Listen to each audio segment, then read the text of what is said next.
Hello everyone. Today we are going to read lesson 5, The Blackbird. There was a cherry tree outside Lily's window. Lily saw a blackbird on the tree every day. It liked to sing sweet songs. When Lily had her breakfast, the blackbird had its breakfast. When Lily had her lunch, the blackbird had its lunch. When Lily had a snack, the blackbird had a snack too. It ate juicy red cherries off the tree. One day, Mummy wanted to bake a cherry pie.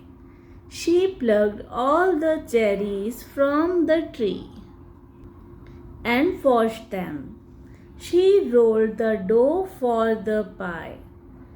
She put the cherries on the top.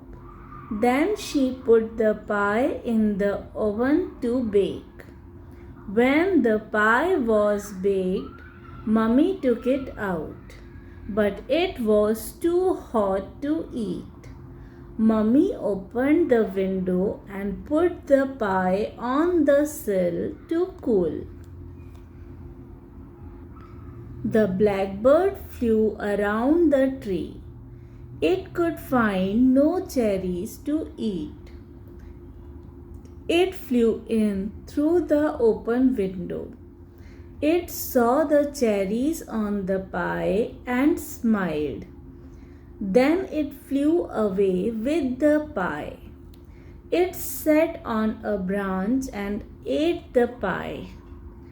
Lily was sad. The blackbird has taken my pie, she cried. Mummy said, we took all the cherries from the tree.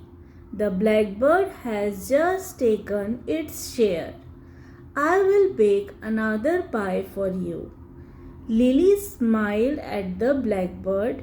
The blackbird smiled back. This was the reading of our lesson 5, The Blackbird. If you have any doubt or query, you can ask me in the comment section below. Also, you can find the links to other lessons in the description box below. Thank you everyone.